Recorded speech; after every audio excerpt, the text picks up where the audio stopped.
আউযুবিল্লাহি মিনাশ শাইতানির রাজিম। বিসমিল্লাহির রহমানির রহিম। সর্বপ্রথম পরম করুণাময় আল্লাহ পাকের নাম স্মরণ করে আজকের এই মাহফিলে যারা সমবেত হয়েছেন সকলের কাছে আমার ভক্তিপূর্ণ শ্রদ্ধা ও সালাম রেখে এই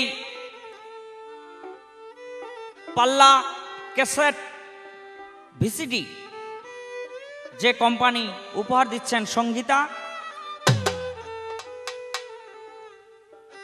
সেই সংগীতার কর্ণধার জনাব সেলিম ভাইকে সালাম জানিয়ে আজকে আমি আমার পাল্লা শুরু করলাম। কর্তাপক্ষ আমাকে দিয়েছেন আজ মারফতের ভাগ। আমার প্রতিপক্ষ গায়ক জনাব আবুল সরকার সাহেব গাইবেন শরীয়তের ভাগ, শরীয়ত নিয়া। আমরা শরীয়ত মারফত গাইব, তবে একটি কথা কি, এই শরীয়ত মারফত গান শুনতে শুনতে আমাদের বাংলাদেশের বাউল প্রেমিক যারা একেবারে কান ঝালাপালা হয়ে গেছে। তাই আজ আমাদের কথায়, আমাদের প্রশ্নে যেন একটু নতুনত্ব থাকে, আমি আমার ওস্তাদ আবুল সরকার সাহেবকে সেই অনুরোধটুকু রাখব।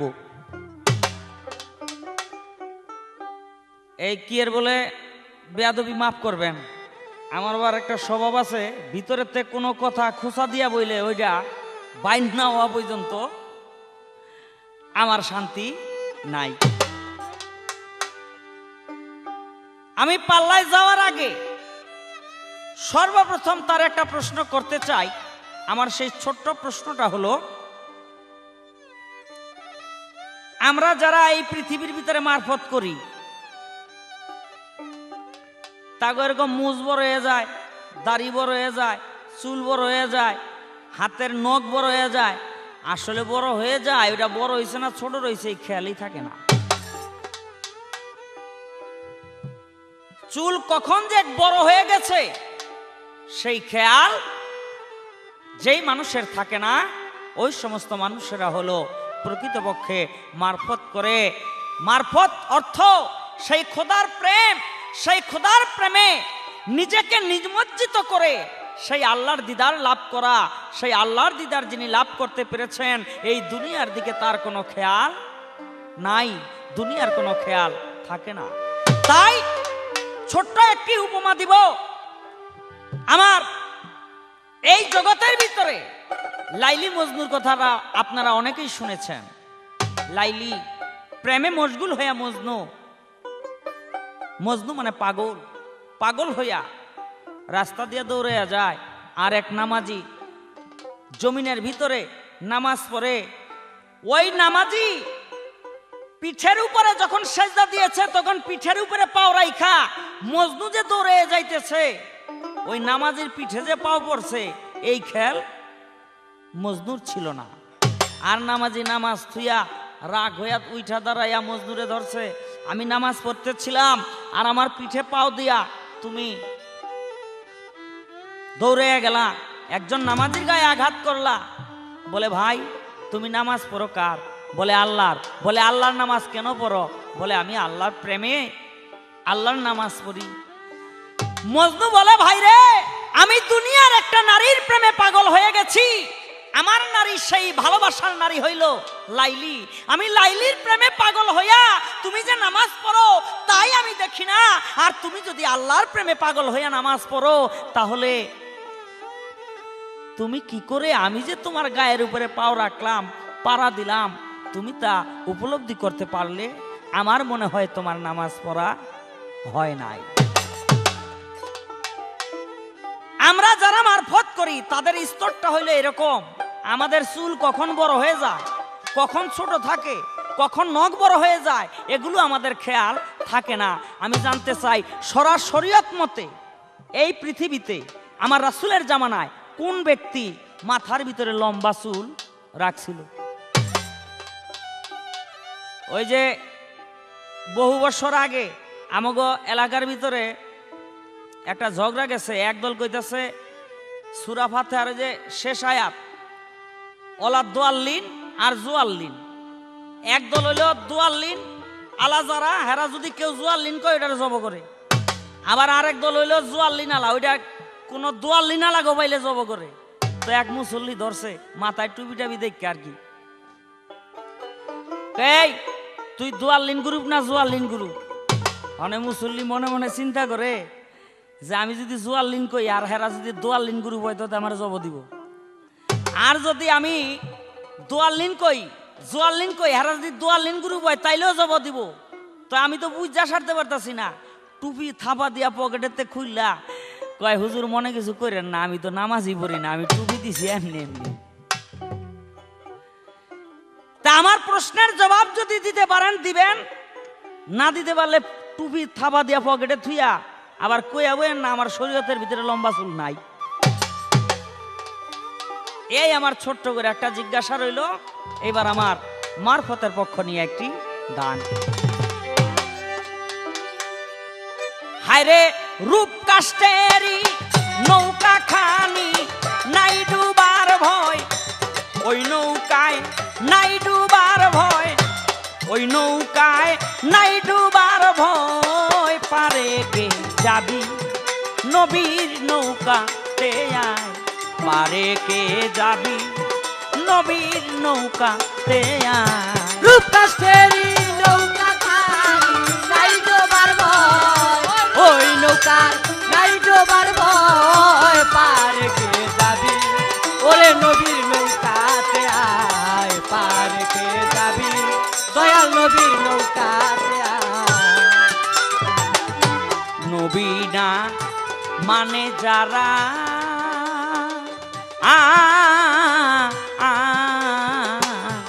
মহাহেদ কাফের তারা এই দুনিয়া, নবী না মানে যারা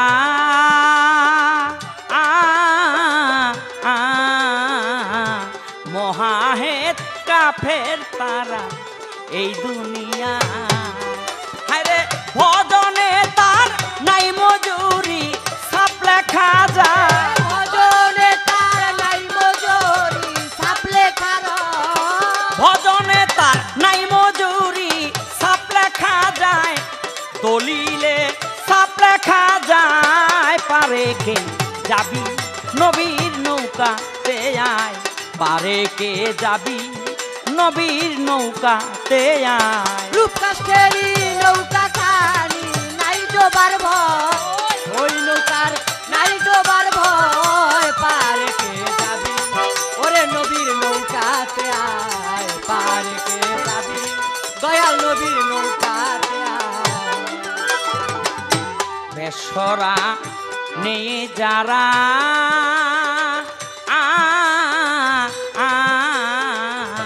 তুফানে যায় গো মারা একই ধাক্কা, বেসরা নেই যারা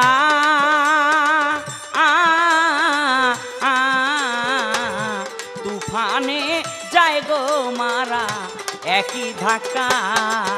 হায়রে কি করবে তার বদর গাজী থাকবে কোথায়, কি করবে তোর বদর গাজী থাকবে কোথায়, হায়রে কি করবে তোর বদর গাজী থাকবে কোথায়, ও গাজী থাকবে কোথায়, পারে কে যাবি নবীর নৌকাতে আয়, পারে কে যাবি নবীর নৌকাতে আয়। রূপ কাষ্টেরি নৌকা খানি নাই ডোবার ভয়, সেই নৌকার নাই ডোবার ভয়, পার কে যাবি ওরে নবীর নৌকাতে আয়, পার কে যাবি দয়াল নবীর নৌকাতে আয়।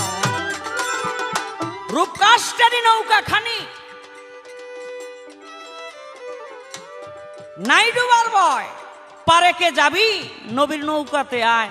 এই যে মিস্ত্রি কাঠ দিয়া গজাল দিয়া যে নৌকা বানাইলো ফকির লালন সেই নৌকার কথা বলে নাই। বাবারে, জিটকার ভিতরে এক মাজার আছে, নাম হলো তার আল্লাহ বাজান। এই আল্লাহ বাজানের ভক্তরে ডাইকা কয়, বাবারে আমার ভালো একটা বোয়াল মাছ খাইতে খুব মনে চায়। ভক্ত কয়, বাজান আপনার খাইতে মন চাইছে, আমি চললাম। ভালো মাছ কোথায় পাওয়া যায়? বলে গোয়ালন্দ ঘাট। গেছে গোয়ালন্দ ঘাটে মাছ কেনার জন্য। মনে মনে চিন্তা করে, বাজানরে তো মাছ খাওয়ামু, তো গোয়ালন্দ ঘাটের ভিতরে যে একটা পতিতালয় আছে, যাবো তো সকালবেলা, রাত্রটা সেখানেই থাকি। এক পতিতার ঘরে যাবে, দরজার ভিতরে পাড়া দিছে, কিন্তু তাকাইয়া দেখে ওই দরজার ভিতরে এক পুলিশ সারা রাত শুধু ঘরের ভিতরে ঢোকার চেষ্টা করছে। পুলিশও যায় না, আর ভক্ত ঘরের ভিতরে ঢুকতেও পারে না। সারা রাত শেষ হয়ে গেছে। সকালবেলা মাছ নিয়া বাড়িতে আসছে, আল্লাহ বাজানের কাছে আসছে। আয়সা বলে, বাজান আপনি উঠেন, আপনি দেখেন কত বড় মাছ আনছি। আল্লাহ বাজান উঠে না, বলে বাজান আপনি উঠেন, কত বড় মাছ আনছি দেখেন। আল্লাহ বাজান কয়, বাবা রে, সারা রাত পুলিশের ডিউটি করতে করতে আমার একটুও ঘুম হয় নাই, এখন আমার একটু ঘুমাইতে দে। এই যে মুর্শিদের রূপ, এই রূপ হলো নৌকা। ওই মুর্শিদের রূপের নৌকায় যে একবার পাড়া দিতে পারলো, সে যদি পাপের পথেও যায়, মুর্শিদ তার সেই পাপের পথ থেকে এই পৃথিবীতে ফিরাইয়া আনে। তাই যেই মুর্শিদ সেই তো রাসূল,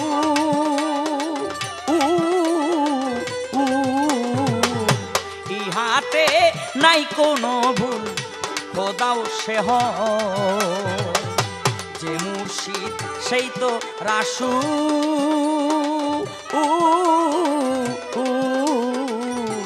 ইহাতে নাই কোনো ভুল, খোদাও সে হয়। ফকির লালন কয় না এমন কথা, কোরআনে কয়। লালন কয় না এমন কথা, কোরআনে কয়। লালন কয় না এমন কথা, কোরআনে কয়।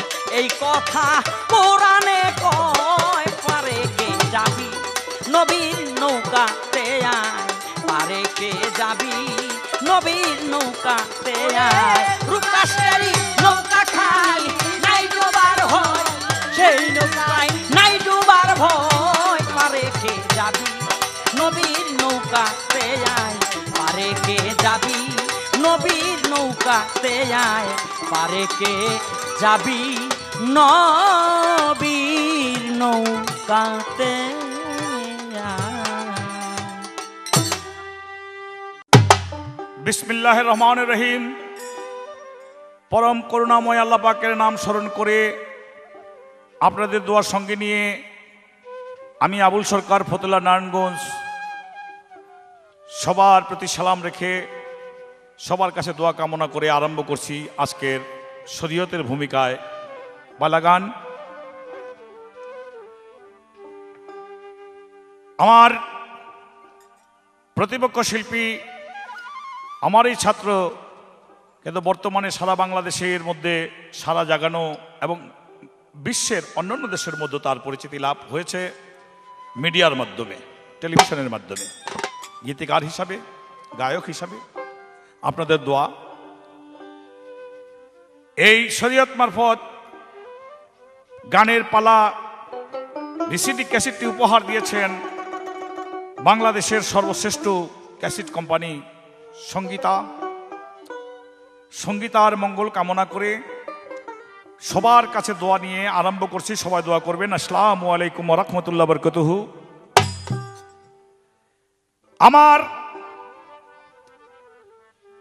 কাছে প্রশ্ন রেখে একটি কথা তুলনা দিয়েছেন যে নামাজ শরীয়ত মারফত গান আসলেই কেন যেন গায়কদের কাছে থেকে নামাজ শব্দটা বেশি আসে। আসলে যে শরীয়ত মারফত শুধু নামাজের মধ্যে সীমাবদ্ধ নয়, শরীয়ত মা, বাবা, আল্লাহ, নবী, মা, আমি, আপনি, স্ত্রী, স্বামী, ছেলে, সন্তান, হাট বাজার যা কিছু আছে আল্লাহর আইনে সব শরীয়তের মধ্যে গণ্য। তো সেই লাইলি মজনু, লাইলির প্রেমে মজনু পাগল, মজনুর প্রেমে লাইলি পাগল। মজনু লাইলির প্রেমে পাগল হয়ে এক নামাজির ঘাড়ে বা স্কন্ধের মধ্যে বা কাঁধের মধ্যে পা দিয়েছেন। নামাজির ধ্যান ভঙ্গ হয়ে গেছে। নামাজি মজনুকে ডেকে বলছে, এই মিয়া চোখ নাই, নামাজ পড়তেছি দেখো না। মজনু বলে, নামাজ পড়তেছ তুমি, আর আমি তোমার পায়ে কাঁধের মধ্যে পা রেখেছি বা পড়েছে বা তোমার শরীরে আঘাত লেগেছে, তাতেই তোমার নামাজ ভঙ্গ হয়ে গেল। আর আমি লাইলির প্রেমে পাগল হইয়া তুমি যেখানে নামাজ পড়তেছ আমি তোমাকে দেখি না। শাহ আলম সরকারের এই কথাটা একটা ঠিক আছে। আবার শাহ আলম সরকার এই নামাজি উসমান গনি কাবাগরের সামনে যখন দাঁড়াইতো, কাবাতে শরীফাতে আল্লাহু আকবার, এই উসমান গনি কাবাগরের সামনে দাঁড়াইতো, আল্লাহ, মাথার মধ্যে পাগড়ি, পাখিরা ওড়ে, পাখিরা মনে করে একটা বাসা, যদি মানুষ হইতো বা অন্য কিছু হইতো নড়াচড়া করতো। অর্থাৎ ওসমান গনি আল্লাহর নামাজের মধ্যে যেই মনোনিবেশন, মনোযোগী, মুরাকাবা, একাগ্রচিত্ত ধ্যানে তিনি নামাজে দাঁড়িয়ে আছেন। এটা পাখিরা মনে করতেছে যে একটা গাছের মধ্যে একটা বাসা দেখা যায়, তো এখানে বসে একটু বিশ্রাম করি। তো পাখিরা গিয়ে ওই ওসমান গনির হযরত ওসমান গনির, আমিরুল মুমিনিন ওসমান গনি, রাসূল করিম সাল্লাল্লাহু আলাইহি ওয়াসাল্লামের সাহাবী, এই সাহাবীর মাথার মধ্যে গিয়ে পাখিরা বসে। এটাও তো নামাজি। হযরত আলীর পায়ের মধ্যে যুদ্ধের মধ্যে যখন গিয়েছিল, পায়ের মধ্যে তীর লাগছে, তীর টানে খুলতে পারে না, চিৎকার করে নবী করিম সাল্লাল্লাহু আলাইহি ওয়াসাল্লাম বললেন, সময় বুঝে আমি বলবো। যখন রাসূল দেখলেন হযরত আলী নামাজের মধ্যে দাঁড়িয়ে গেছে, তখন রাসূল করিম সাল্লাল্লাহু আলাইহি ওয়াসাল্লাম এক সাহাবীকে হুকুম দিলেন, এই সুযোগে গিয়ে তীরটা টান দাও। তীর টান দিয়া বাহির করে নিয়ে গেছে। আলী নামাজ পড়তেছে, নামাজ শেষ হয়েছে, চায় দেখে তীর নাই। এটাতে এই বোঝানো গেল যে তার পায়ের মধ্যে তীর টান দিয়া যে আঘাত পাওয়া হইতেছে বা দেওয়া হয়েছে, নামাজের শুনে তার ওই কথা আর মনে নাই, সে আল্লাহর সঙ্গে এখন হয়ে গেছে, মশগুল হয়ে গেছে। তো এটা তো নামাজি তো করে। এই নামাজের মধ্যে তো বলা হয়েছে আসলাতু মিরাজুল মুমিনিন, নামাজের সঙ্গে বান্দার আল্লাহর সঙ্গে কথা হয়, দেখা হয়। আবার নামাজ পড়াই অত মানুষ এই করে, কারে মারবো, কারে ধরবো, কার জমিন খাইবো, কার নকল দলিল বাইর করবো, কারে খারা দলিল বাইর করবো, কার ঘুষ খাইবো, কারে ঘুষ দিব, কার সুদ দিব, কার সুদ খাইবো, কারে ধরবো, কারে মারবো, এই নামাজ পড়াইও করে। এই নামাজি আর ওই নামাজিতে এক হইল না। ওই যেই কথা আল্লাহ পাক বলেছে কোরআনের মধ্যে, ইন্নাস সালাতা তানহা আনিল ফাহশাই ওয়াল মুনকার, নিশ্চয়ই তুমি যদি নামাজ হতো তোমার, তাহলে তোমাকে কুকর্ম বেঈমানি হতে বাঁচিয়ে রাখতো। তুমি নামাজ মনোযোগের সহিত পড়ো না।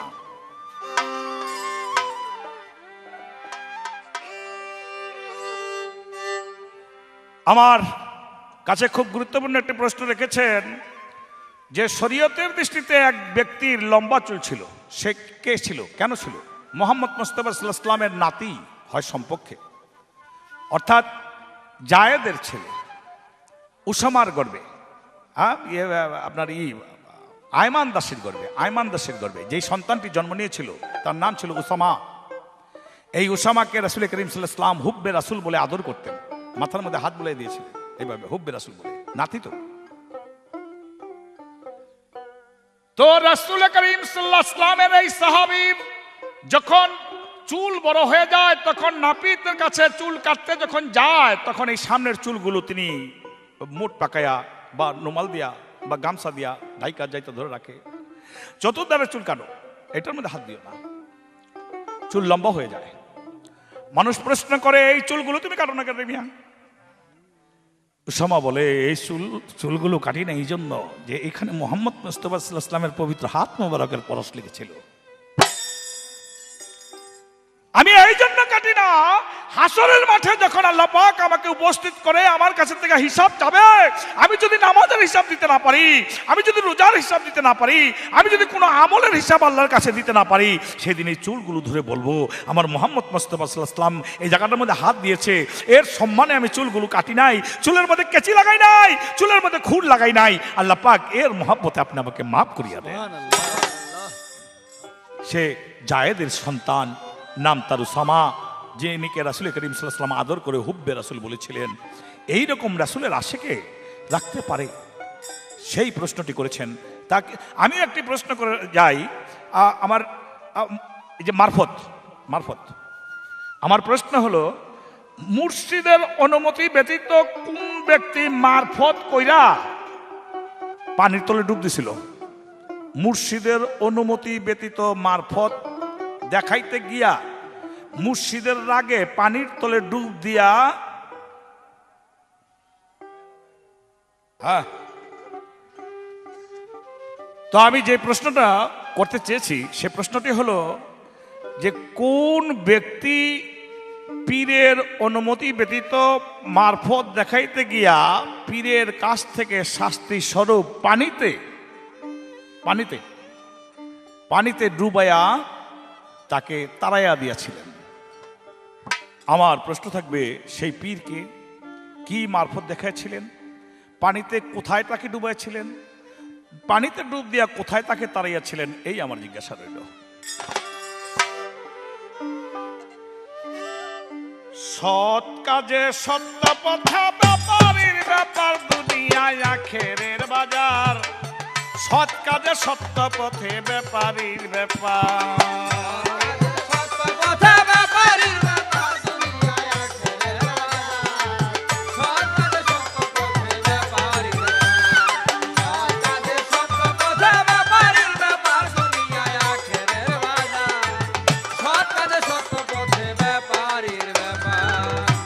সৎ কাজে সত্য পথে ব্যাপারীর ব্যাপার, দুনিয়া আখেরের বাজার। সৎ কাজে সত্য পথে ব্যাপারীর ব্যাপার। এই দুনিয়াটা একটি আখেরাতের বাজার। শরীয়তের দৃষ্টিতে এই দুনিয়ার মধ্যে যে সৎ কাজ করবে, সৎ পথে থাকবে, সে যেন দুনিয়ার মধ্যে ব্যবসা করলো, আখেরাতে এই ব্যবসার ফল ভোগ করবে। তার ব্যাখ্যা স্বরূপ সব বলা যাবে না, কিছুটা। একদিন আমার দয়াল নবী সাহাবীদের লইয়া বসিয়া আছেন, নবী এক সাহাবী দাঁড়াইয়া। একদিন আমার দয়াল নবী সাহাবীদের নিয়া বসিয়া আছেন, এক সাহাবী দাঁড়াইয়া। সাহাবী কয়, দয়াল নবী এই দুনিয়ায় বীজের ব্যবসা করে যারা, তারা কি নেক পায়? সাহাবী কয়, দয়াল নবী এই দুনিয়ায় বীজের ব্যবসা করে যারা, তারা কি নেক পায়? নবী বলে, সৎভাবে যে বীজের ব্যবসা করে আদম নবীর সঙ্গী হবে জান্নাতের ভিতরে। নবী বলে, সৎভাবে যে বীজের ব্যবসা করে আদম নবীর সঙ্গী হবে জান্নাতের ভিতরে। সাহাবী কয়, দয়াল নবী সেই ভাগ্য আমার, দুনিয়ায় আখেরের বাজার।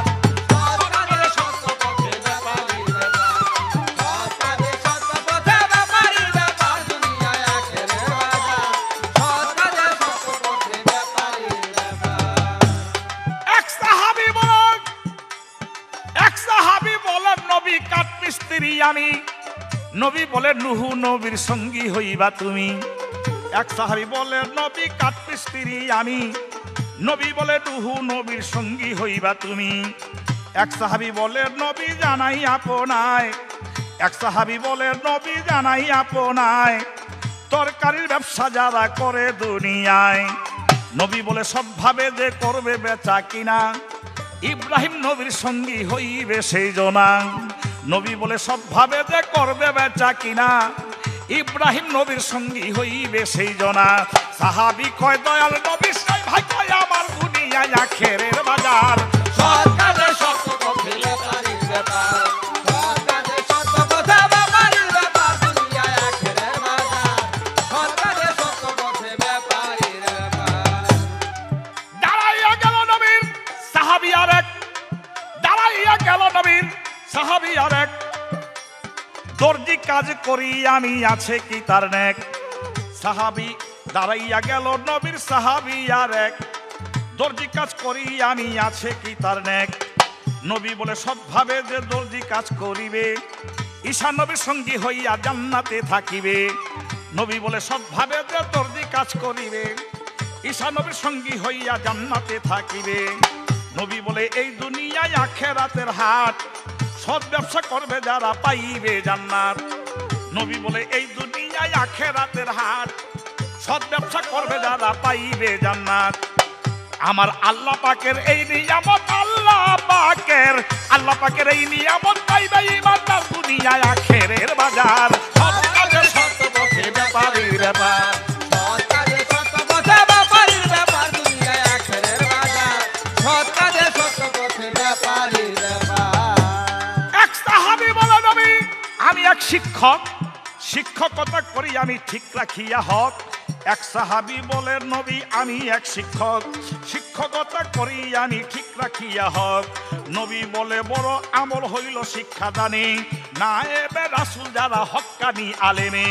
নবী বলে বড় আমল হইল শিক্ষাদানে, নায়েবে রাসূল যারা হক্কানি আলেমে।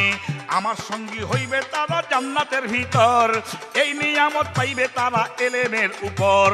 আমার দর্শন পাবে তারা জান্নাতের ভিতর, এই নিয়ামত পাবে তারা এলেমের উপর। আমার নবীজি এলেমের শহর, নবীজি এলেমের শহর, আবুল সরকার নবীজি আখেরের বাজার। সৎ কাজে সৎ পথে ব্যাপারীর ব্যাপার, সৎ পথে সত্য কাজে ব্যাপারীর ব্যাপার, দুনিয়ায় আখেরের বাজার। সৎ কাজে সত্য পথে ব্যাপারীর ব্যাপার, সৎ কাজে সত্য পথে ব্যাপারীর ব্যাপার, দুনিয়ায় আখেরের বাজার। সৎ কাজে সত্য পথে ব্যাপারীর ব্যাপার। ধন্যবাদ। আমার প্রশ্নের জবাব করে আমার কাছে একটি প্রশ্ন রাখলেন।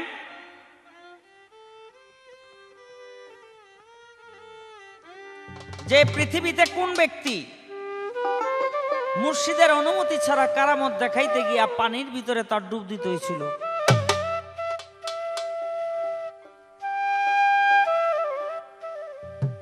কিন্তু মাঝে যে একটা কথা কইছে, আমি বলেছিলাম যে মজনু লাইলি লাইলি কয়ে রাস্তা দিয়ে দৌড়ে যায়, আর এক নামাজির পিঠের উপরে পাও রাখলো, নামাজি নামাজের ধ্যান ভঙ্গ হয়ে গেল, মাথা ঘুরে বলে তুমি আমার মাথার পিঠের উপর দিয়ে পাও রেখা দৌড়ে গেলা। মজনু বললো যে তুমি কার প্রেমে নামাজ পড়ো? বলে আমি আল্লাহর প্রেমে নামাজ পড়ি। বলে তুমি যদি আল্লাহর প্রেমে নামাজ পড়ে থাকো, আমি একটা সাধারণ মেয়ের প্রেমে পাগল হইয়া তুমি যে সেজদারত অবস্থায় আছো আমি দেখি না, আর তুমি যদি আল্লাহর প্রেমে পাগল হয়ে নামাজ পড়ে থাকো, তুমি কেমন পাগল হইলা? কয় মিয়া এটা তো একটা সাধারণ নামাজের কথা কইলা, আবার এরকমও আছে যেমন হযরত আলী নামাজের ভিতরে তার যুদ্ধের ময়দানে তীর লাগলো পায়ের ভিতরে, সেই তীর নামাজের ভিতরে খুললো, হযরত আলী টের পাইল না। আমি বলি টের পাইল না কথাটা ঠিক এরকম না, টের পাইছিল। কিন্তু নামাজের নিয়ত করে যদি একবার নামাজের ভিতরে দাঁড়ায়, আর যদি সেই নামাজরত অবস্থায় ওই ব্যক্তি যদি কোনো আঘাত পাইয়া কোনো কষ্ট পাইয়া সে নামাজের নিয়তকে ভঙ্গ করে, তাহলে তার নামাজ আর হবে না। আসলে হযরত আলী ব্যথা পাইছে, কিন্তু হাজার কষ্ট পাইয়াও সহ্য করে রইছে, এই কারণে নামাজের নিয়ত যেন তার ভঙ্গ না হয়। আর আমাগো নামাজ কি কইতাম, মশায় কামড় দিলে আগে মশা মারুম, এর বলে নামাজ পড়ুম।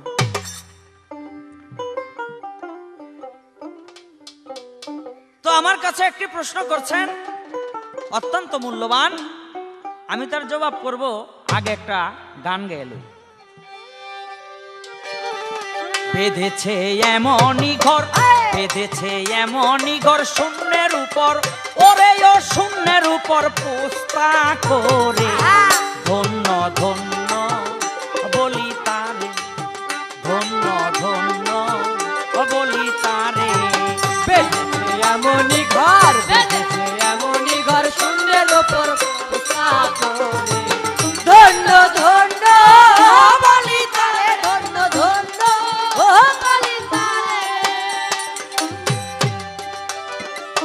ঘরে মাত্র একটি খুঁটি, তারি গোড়ায় নাই রে মাটি। ঘরে মাত্র একটি খুঁটি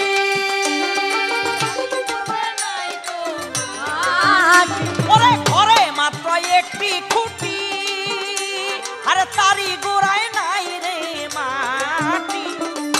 কিসে ঘর রবে খাটি, কিসে ঘর রবে খাটি, কিসে ঘর রবে কাটি, ঝড়ি তুফান এলে পরে।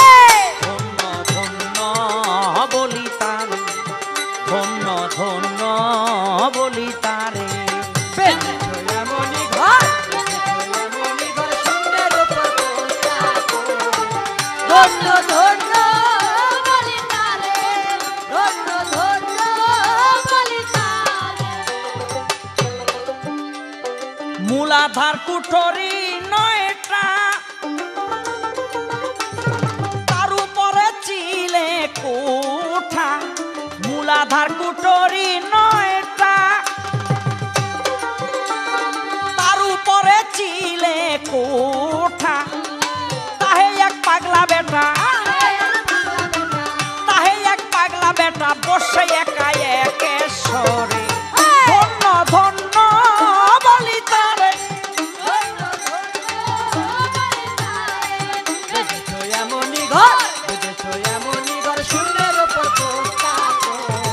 ধন্য ধন্য বলি তারে, ধন্য ধন্য বলি তারে। উপরে নিচে সারি সারি, ওরে 9.5 দরজা তারি। উপরে নিচে সারি সারি, ওরে 9.5 দরজা তারি। লালন কয় যেতে পারি, লালন করে যেতে পারি। ফকির লালন কয় যেতে পারি, কোন দরজা খুললে পরে।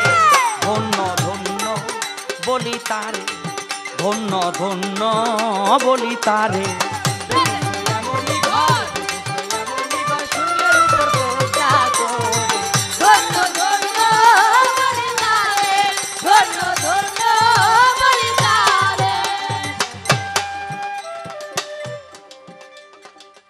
আমার কাছে প্রশ্ন বারে,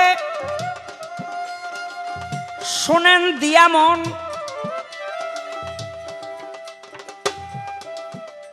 ওরা প্রশ্ন না একটা মুগৈরের বাড়ি যেমন।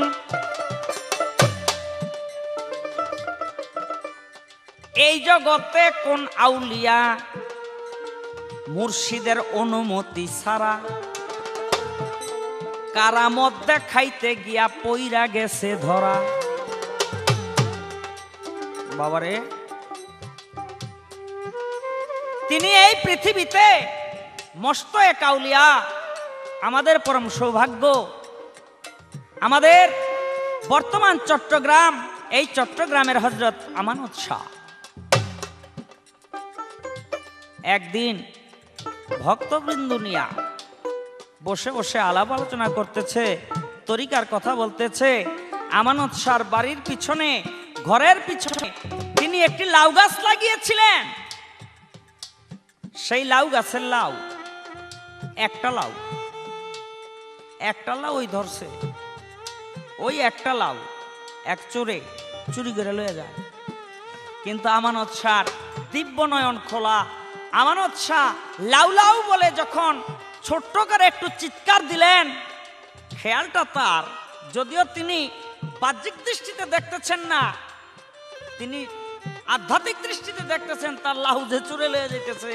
ওই মজলিস রাইখা সে উঠতেছেন না, তাই তিনি লাউ লাউ বলে একটু চিৎকার দিলেন। তার ভিতরে এক ভক্ত, সেই ভক্তের নাম ছিল দায়েম। এই দায়েম মনে মনে চিন্তা করে, বাবাই লাউয়ের কথা কইল, তাই গায়ের ভিতরে একটা চাদর ফাঁক কইরা ফট্টর দিয়া কারামতের বলে একটা লাউ বাইর করে বাবার সামনে দিছে। এই লন বাবা লাউ। হযরত আমানত শাহ কয়, বাবারে,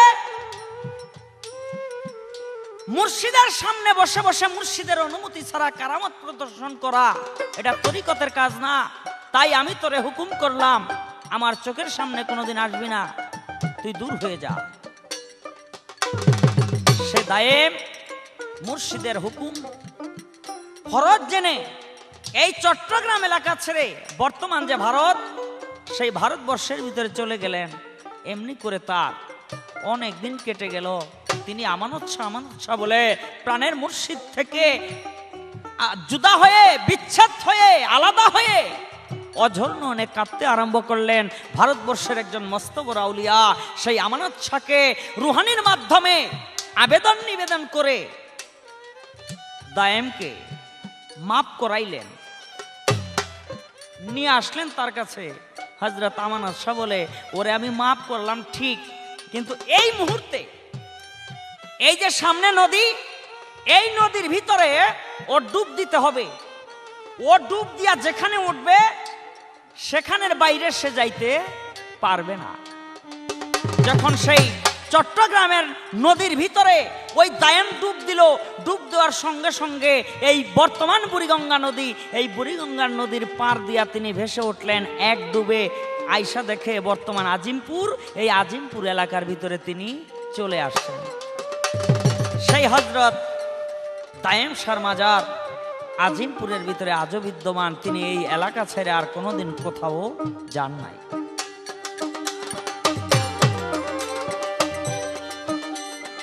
এই তো তাহার প্রশ্ন ছিল, সবাই দিলাম কইয়া।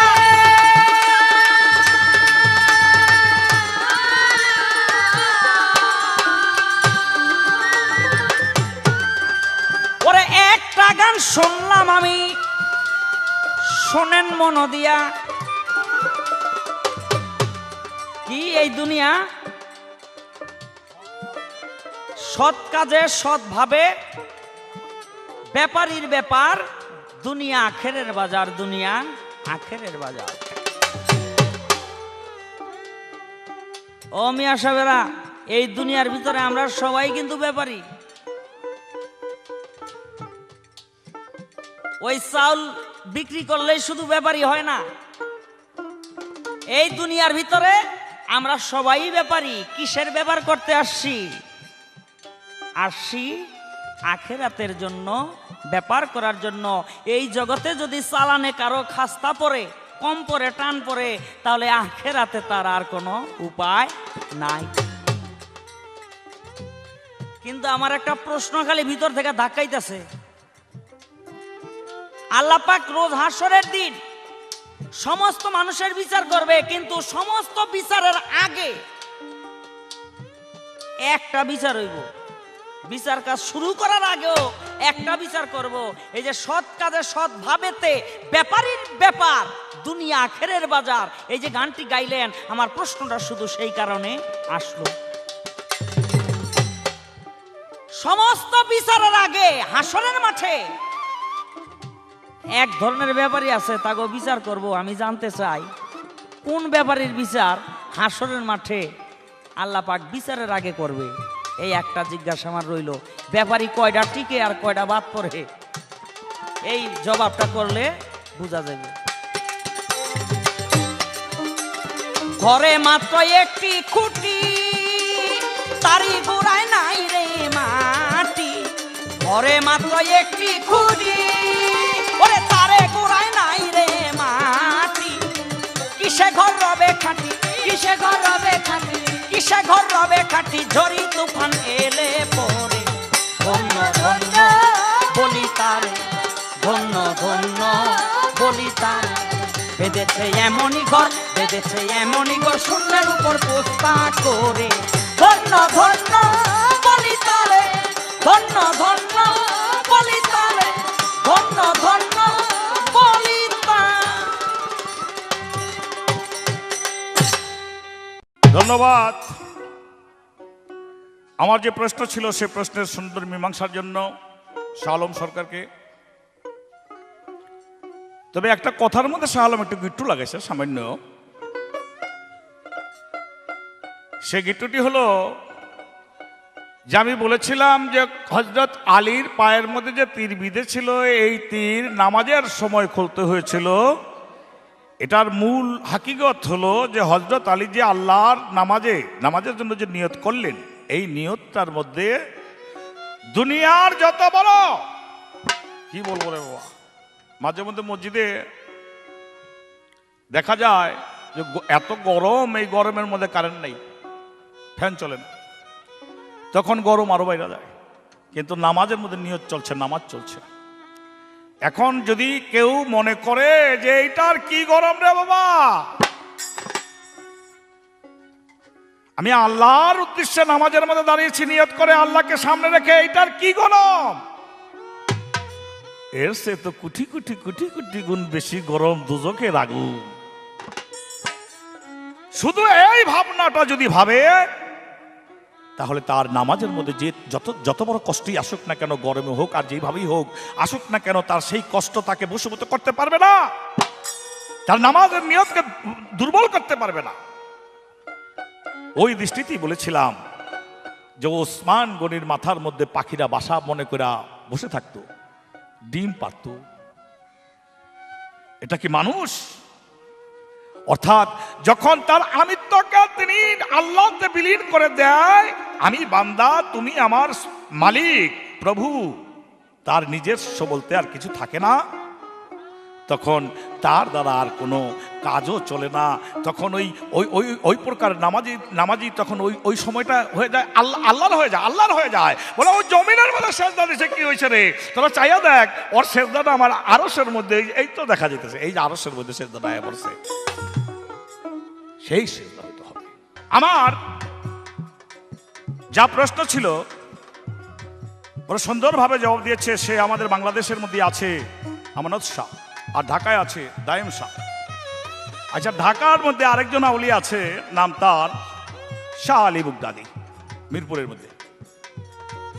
এই শাহ আলীর দরবারের মধ্যে শাহ আলী বাবা দরবারের ভিতরে ঢুকলেন, জানালা কপাট বন্ধ করে দিলেন। ভক্তরা অপেক্ষা কইরা জানালা কপাট ভাঙ্গা ভিতরে গিয়া চায়া দেখে ভিতরে শুধু রক্ত, শাহ আলী বাবা নাই। আমার প্রশ্নটা হলো, এই যে ভিতরে রক্ত, হযরত শাহ আলী বাবা ওই দিন কোথায় গেলেন আর ভিতরে রক্ত কোত্থেকে আসলেন? এই আমার মারফত মতো একটি প্রশ্ন দিল। আমার কাছে একটি প্রশ্ন রেখেছে যে সৎভাবে ব্যবসা করলে রাসূল বলেছে সেই ব্যবসার উসিলায় সে জান্নাতে যাবে, নবীদের দর্শন পাবে। তো হাসরের মাঠে শরীয়তের দৃষ্টিতে বিচার, আল্লাহর বিচারের আগে এক প্রকার ব্যবসায়ীকে একটি শাস্তি দেওয়া হবে, বিচার করা হবে। সেই বিচারটি কি বিচার হবে? কোন প্রকার ব্যবসায়ী তারা? দুনিয়ার মানুষ, সব মানুষের বলি না বাবা, এক প্রকার মানুষ আছে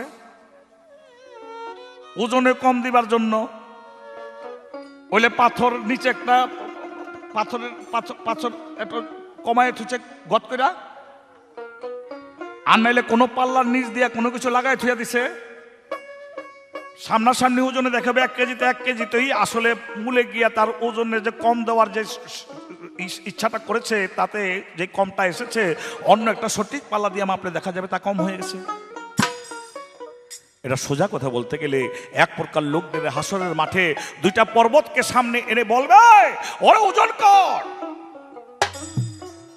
বলে আল্লাহ, এটা কি ওজন করা যায়? এটা হয়? বলে তো হয় না। তো ওইটা হয়েছিল কেমনে? এদিকে ছিল কম, এদিকে ছিল বেশি। ওজনে কম দেবার জন্য হেরফের করে মানুষকে ঠকানো হয়েছে। যারা দুনিয়ার মধ্যে 2 নাম্বার করে ব্যবসা করবে, মানুষকে ছলন দেওয়ার ব্যবসা করবে, মানুষকে ক্ষতি করার জন্য ব্যবসা করবে, যারা কোটি কোটি টাকা কালোবাজারে কালো টাকা দিয়ে উপার্জন করলো। কত রকম ব্যবসা আছে এই দুনিয়ার মধ্যে, হারাম ব্যবসা। নাম বললে কি হবে, অসুবিধা হয় আমাদের। সেই রকম হারাম ব্যবসা যারা করবে তাদের আখিরাতে আর কোনো রক্ষা হবে না। বিচারের, আল্লাহর বিচারের আগে তাদেরকে শাস্তি দেওয়া হবে এক প্রকার। যেমন বলা হইলো, 2টি পর্বতকে ওজন দিতে বলা হবে। তারা পারবে না, ঠেলতে থাকবে, ধাক্কাতে থাকবে, নাড়াতে পারবে না। এই কষ্টভোগটা তারা করবে সেদিন।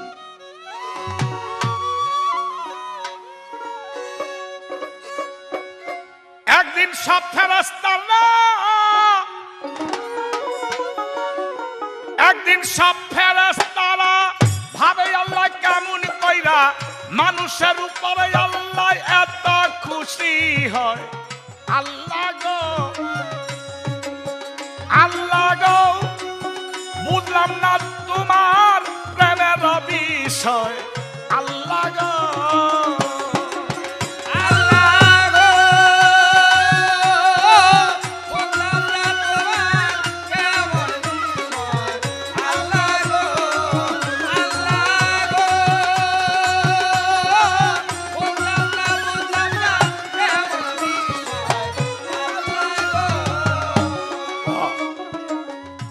সব ফেরেশতারা ভাবে আল্লাহ কেমন কইরা মানুষের উপরে এত বেশি খুশি হয় আল্লাহ গো, বুঝলাম না তোমার প্রেমেরই বিষয়। ফেরেশতারা কয়, আরো কি কয়, ফেরেশতারা ইবাদতে মত্ত থাকে দিনে রাতে, মানুষ শুধু 5 বারেতে মসজিদেতে যায়।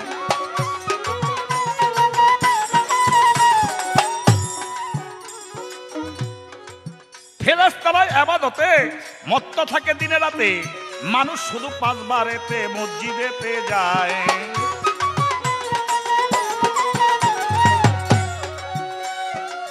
তবু আল্লাহ হইয়া খুশি, তবু আল্লাহ হইয়া খুশি মানুষের নেক লেখে বেশি। আল্লাহ হইয়া খুশি মানুষের নেক লেখে বেশি। তবু আল্লাহ হইয়া খুশি মানুষের নেক লেখে বেশি। তবু আল্লাহ হইয়া খুশি মানুষের নেক লেখে বেশি। ফেরেশতারা কিসে দোষী বুঝতে পারলাম না।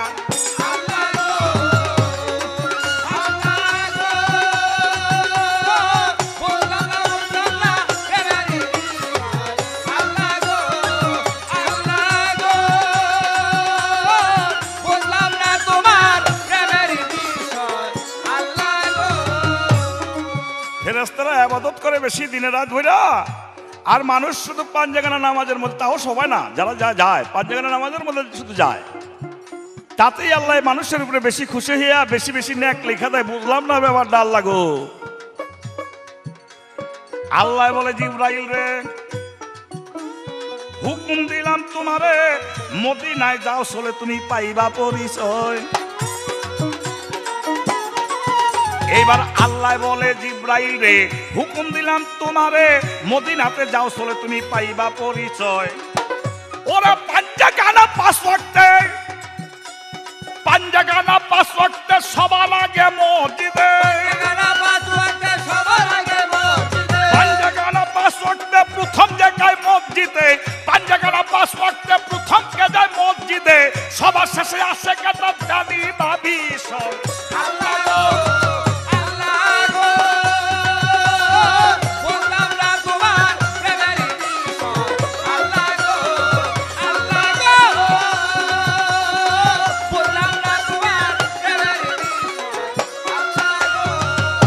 আল্লাহ বলে, জিবরাইল, তাহলে তোমার জন্য হুকুম দিলাম, তুমি মদিনার মধ্যে যাও, যাইয়া দেখো 5 জায়গানা নামাজের মধ্যে সর্বপ্রথম মসজিদের মধ্যে কে যায় আর সবার শেষ কে বাহির হয়। তার কাছে গিয়ে তুমি পরীক্ষা লইয়া দেখো আমি কেন মানুষকে বেশি ভালোবাসি।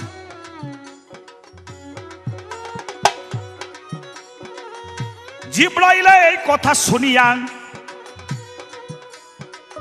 মদিনাতে আসিয়া, মদিনায় আসিয়া জিবরাইল দেখিবারে পায়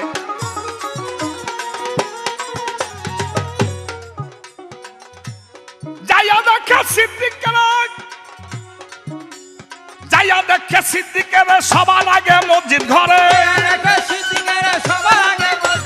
যাইয়া দেখে সিদ্দিকের সবার আগে মসজিদ ঘরে, সবার শেষে মসজিদ হইতে সিদ্দিক বাহির হয়।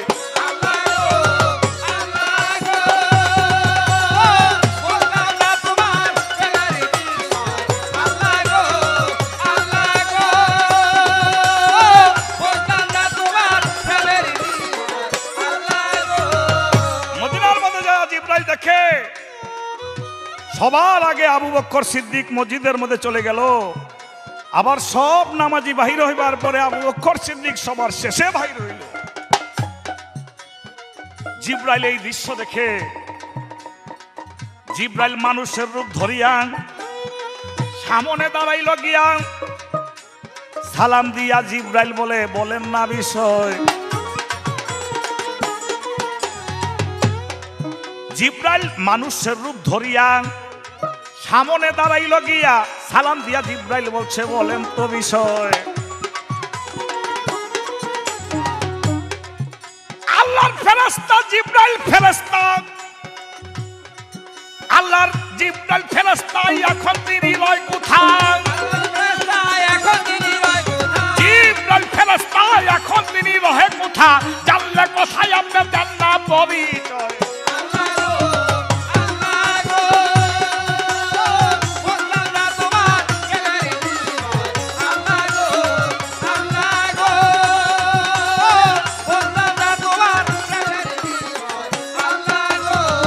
জিবরাইল আবু বকর সিদ্দিকের সামনে গিয়ে আসসালাম দিয়া বলছে, আসসালামু আলাইকুম। বলে ওয়ালাইকুম সালাম। বলো হুজুর একটু বলেন তো, এই যে আল্লাহর ফেরেশতা জিবরাইল, এই জিবরাইল এখন কই আছে? কথা শুনে আবু বকর চোখ মুদিল, একটু পরে চোখ মেলিল, চোখ মেলিয়া বলছে, সিদ্দিক দাঁড়াইয়া কোথায়?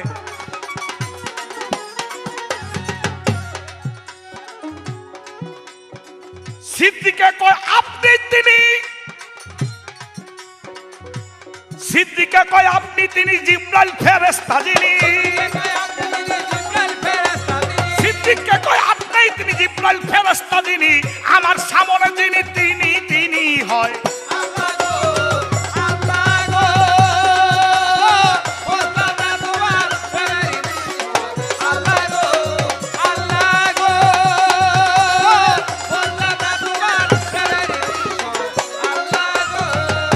আবু বকর সিদ্দিক জিবরাইলের কথা শুনে চক্ষু বন্ধ করে কিছুক্ষণ পর চোখ মিলে বলছে, আপনিই সেই আল্লাহর ফেরেশতা জিবরাইল।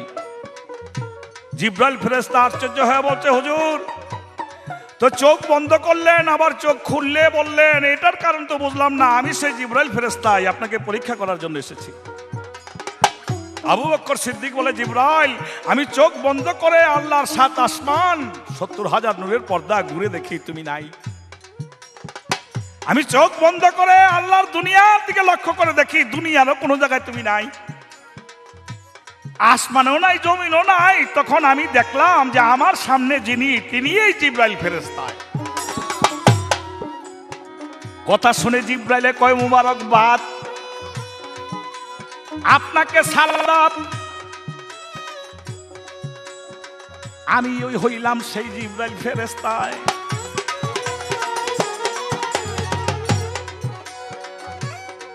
ভেবে কয় আবুল সরকারে, ভেবে কয় আবুল সরকারে, মানুষ হইলে এই প্রকারে,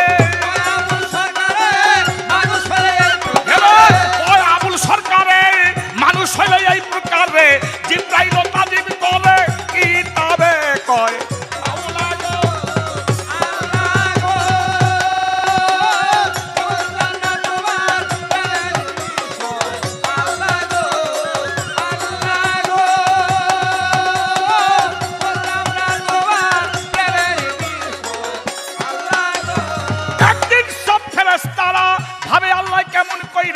মানুষের উপরে এত বেশি খুশি হয়, আল্লাহ গো, আল্লাহ গো, বুঝলাম না তোমার প্রেমের বিষয়, আল্লাহ গো, আল্লাহ গো, বুঝলাম না তোমার প্রেমের বিষয়, আল্লাহ গো।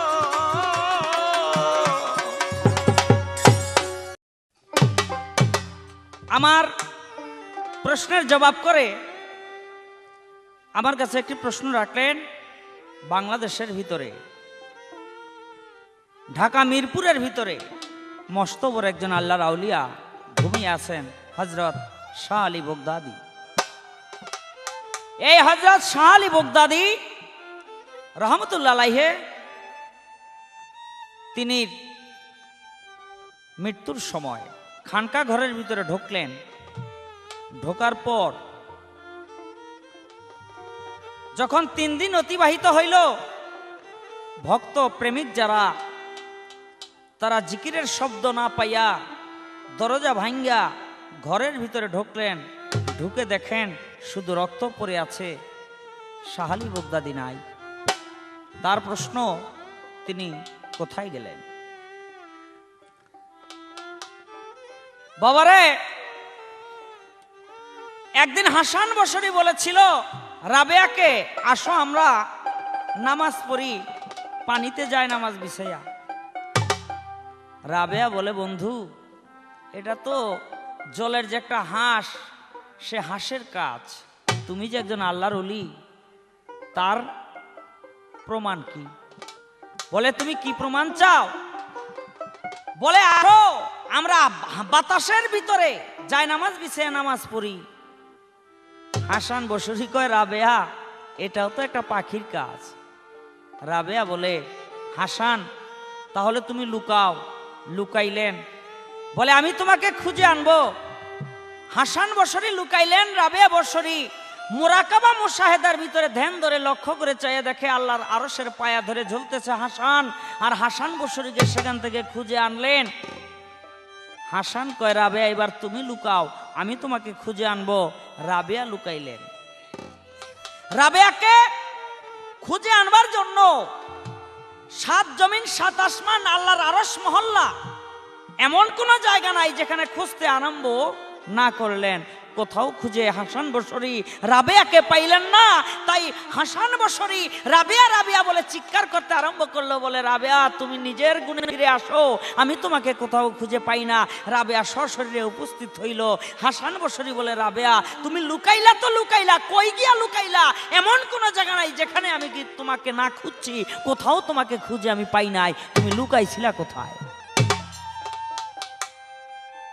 রাবেয়া বসরি বলে বন্ধু এই দেহের ভিতরে আছে 5টি জাত, আগুন পানি বাতাস মাটি নূর।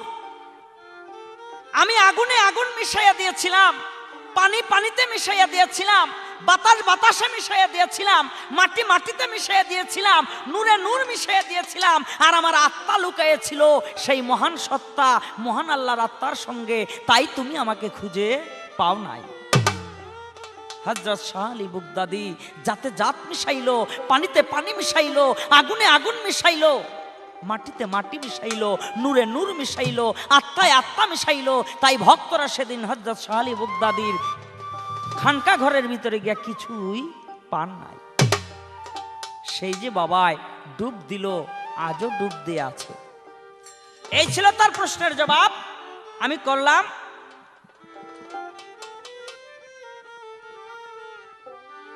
তো আমারও তো একটা প্রশ্ন এটা করতে হয়।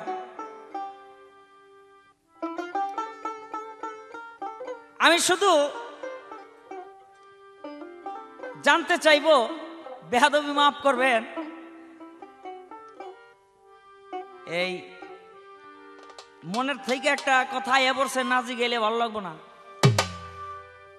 আমাকে বাংলাদেশের ভিতরে যত মসজিদ, এই মসজিদের ভিতরে এই বাসিয়ালা ছোট করে এই বাংলাদেশের মসজিদের ভিতরে ইমাম নামাজ পড়ায়, মুক্তাদি নামাজ পড়ে, ইমাম নামাজ পড়ায়, কিন্তু শরীয়তের হুকুম হইল টাকনুর উপরে কাপড় থাকতে হইব, গিরার নিচে থাকতে হইব।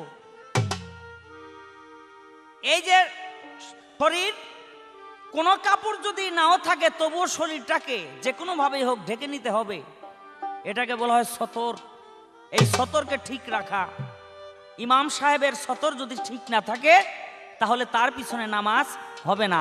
কিন্তু আমার রাসূলের সময় এক ইমাম যখন সেজদার ভিতরে যাইতো, পিছন দিক দিয়া ওই ইমামের তার ওই যে কি কয় অন্ডকোষ আর কোষের লোকের দোষ যা ছিল সবই দেখা যাইতো। তারপরও রাসূলের কাছে যখন অন্য মুসল্লিরা বিচার করলো, আমার রাসূল কইল ওর পিছনে নামাজ পড়লেই তোমাদের নামাজ জায়েজ হবে। আমি জানতে চাই, যার ইমাম, যে ইমামের পিছনে নামাজ পড়তে গেলে ইমামের পিছন দিক দিয়ে সবকিছু দেখা যায়, তার পিছনে নামাজ পড়লেও জায়েজ হবে, কেন হবে? এই আমার একটা জিজ্ঞাসা রইল। আমার ছোট্ট করে এবার একটি গান থাকবে।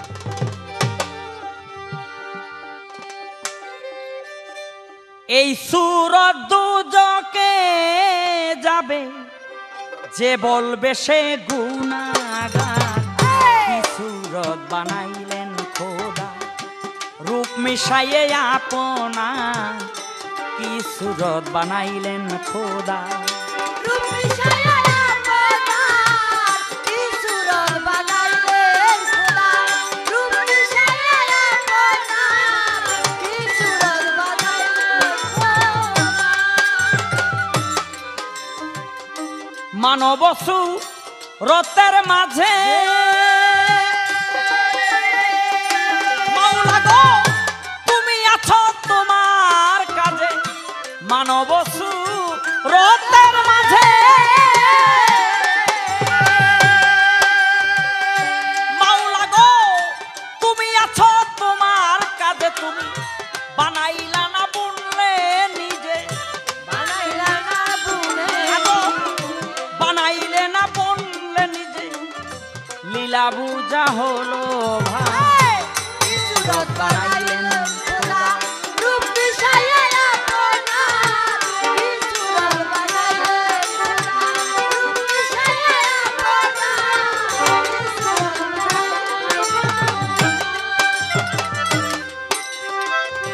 মানবদে হেতে খোদা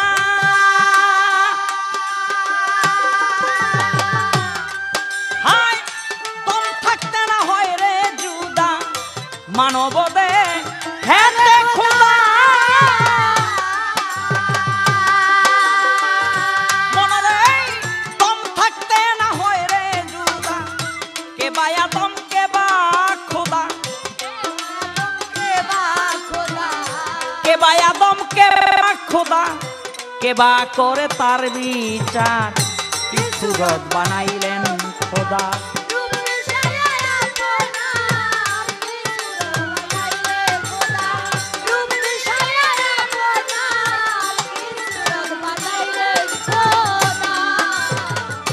দেখলাম এই দু নিয়া ঘুরে, আরে তুই সুরতে মিল না পরে, দেখলাম এই দু নিয়া ঘুরে, মানুষ রে তুই সুরতে মিল না পরে, লক্ষ কোটি আকার ধরে, লক্ষ কোটি আকার ধরে, লক্ষ কোটি আকার ধরে সাজিলেন সাই নিরাকার, কি সুরত বানাইলেন খোদা, রূপ মিশাইয়ে আপনা, কি সুরত বানাইলেন খোদা। রূপ মিশাইয়া আপনার সুরত বানাইলেন খোদা, রূপ মিশাইয়া আপনার সুরত বানাইলেন খোদা।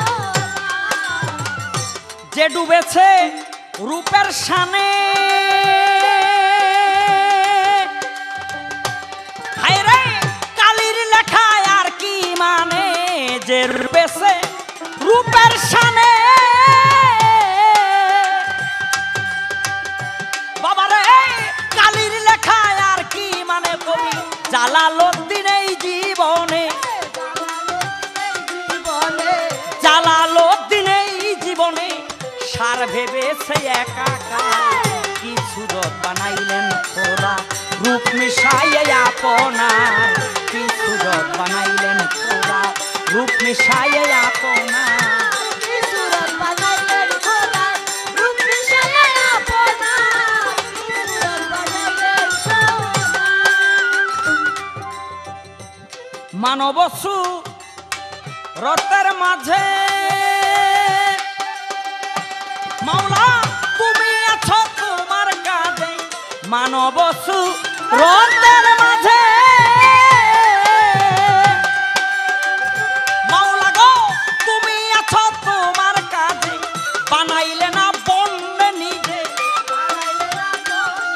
আদম বানাইলে না বনলে নিজে, লীলা বুঝা হলো ভান, কি সুরত বানাইলেন খোদা, রূপ মিশাইয়ে আপনার, কি সুরত বানাইলেন খোদা, রূপ মিশাইয়ে আপনার, কি সুরত বানাইলেন খোদা।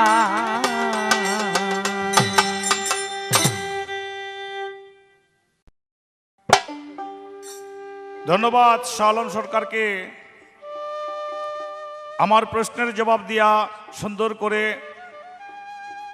আমার কাছে একটি প্রশ্ন রেখেছেন খুব গুরুত্বপূর্ণ। সে প্রশ্নটি হলো,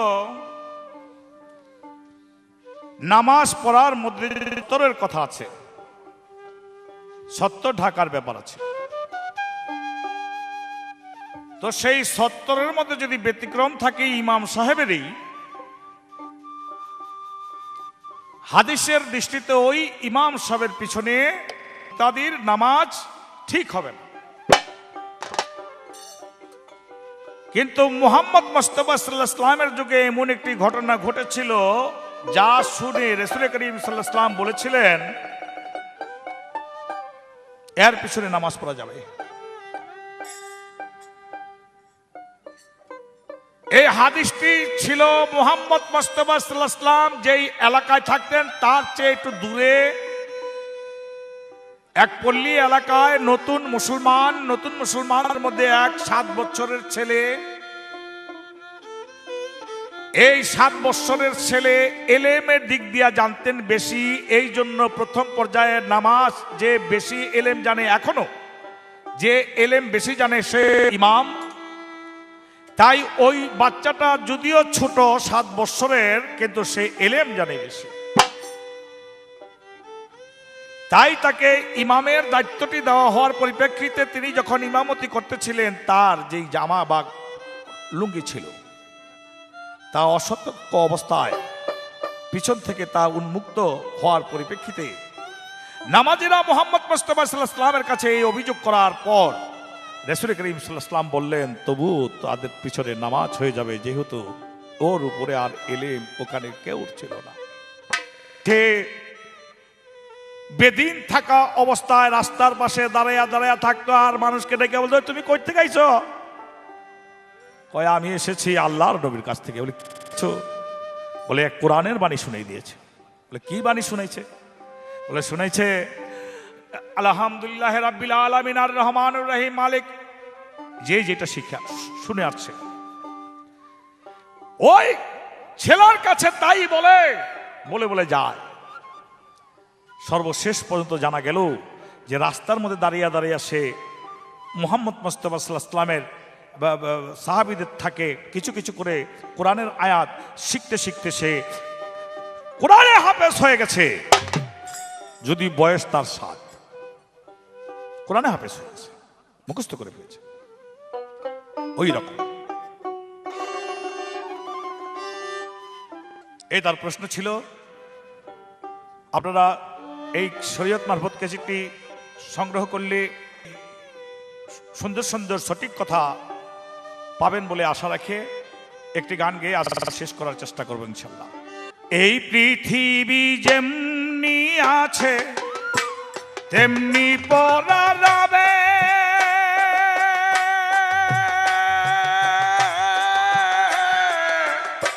সুন্দর এই পৃথিবী ছেড়ে চলে যেতে হবে রে মন, চলে যেতে হবে।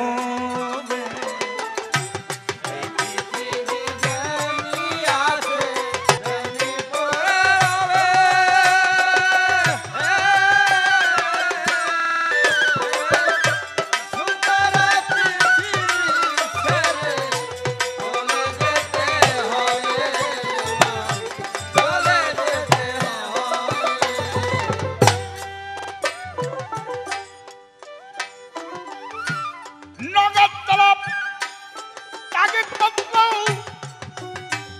নেমে আসবে, যাবে তোমার নেমে আসবে, যাবে সুন্দর পৃথিবী ছেড়ে চলে যেতে হবে রে মন, চলে যেতে হবে।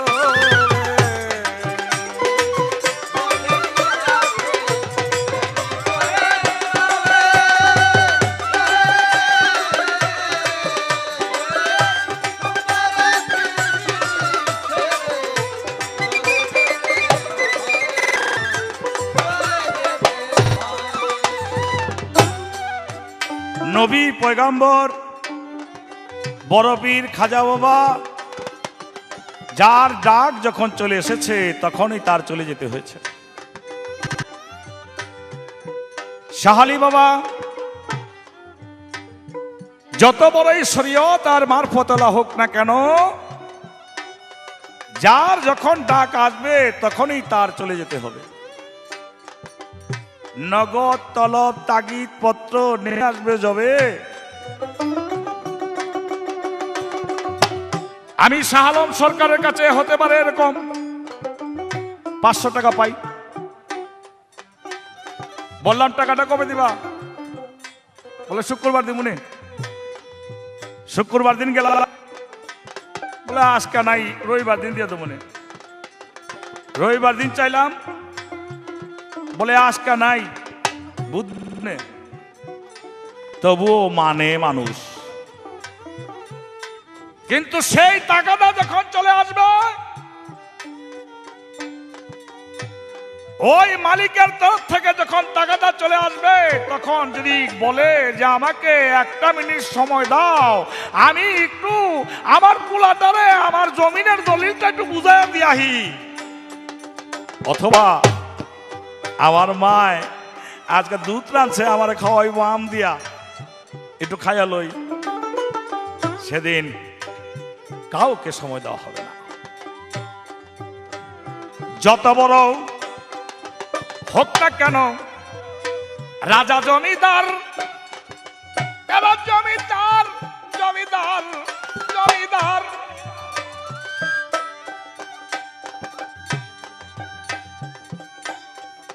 পাকা বাড়ি বাড়ি গাড়ি ঘড়ি টেন্ডার রেমন ঘড়ি টেন্ডার, সেদিন থাকবে না কো নয়াধিকার।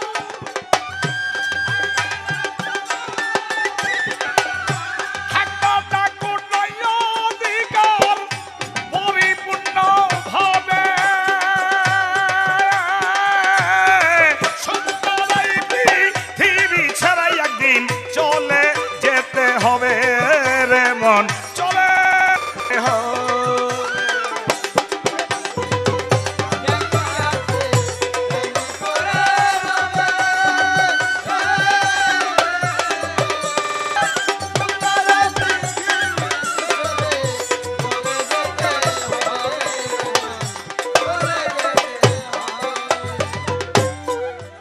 যেদিন আমি মহাঘুমে মুদিবদুচ্চক এবং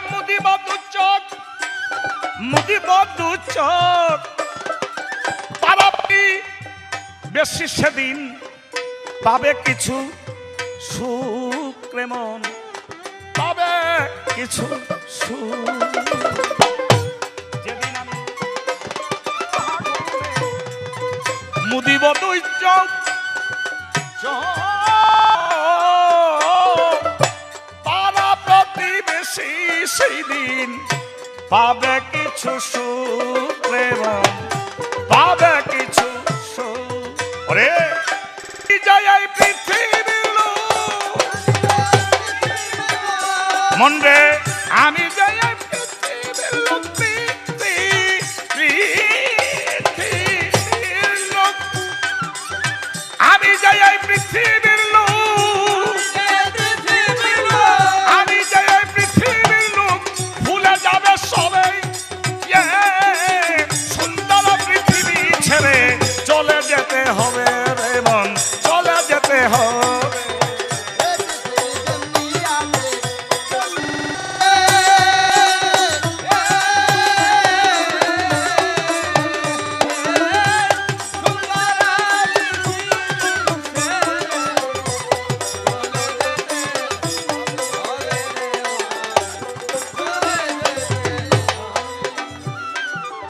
চন্দ্র সূর্য গ্রহ তারা আকাশ বায়ু জল জল জল জল জল, যেমনি আছে তেমনি পরে রবে অবিকল মন রে, রবে অবিকল।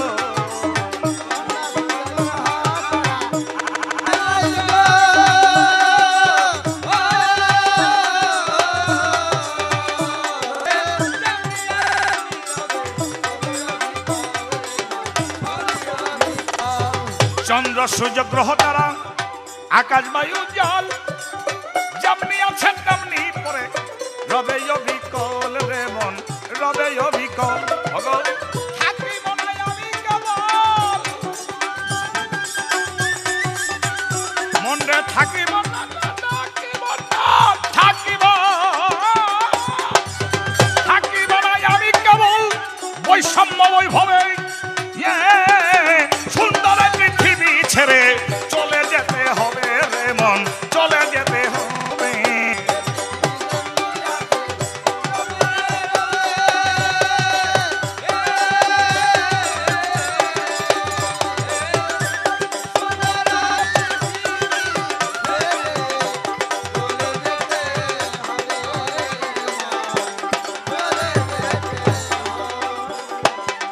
শব্দ স্পর্শ রূপর গন্ধ বন্ধ হবে যেন, পৃথিবীর অস্তিত্ব থাকিবে না হেন।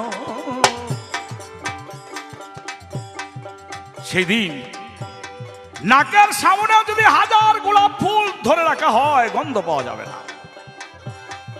গানের সামনে যদি 1000 গান গাওয়া হয় শোনা যাবে না, তার উপর গন্ধ বন্ধ হবে যেন, এই পৃথিবীর অস্তিত্ব রবে না আর হেন রে মন, রবে না আর হেন। সরকার বিজয় বলে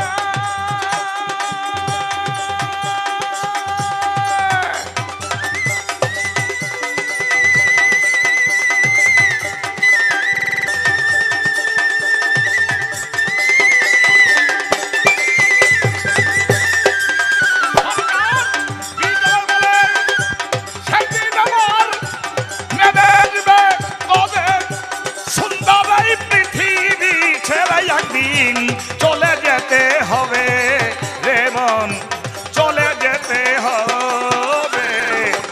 এই পৃথিবী যেমনি আছে তেমনি পড়া হবে, এই সুন্দরী ছেড়ে চলে যেতে হবে রে মন, চলে যেতে হবে রে মন, চলে যেতে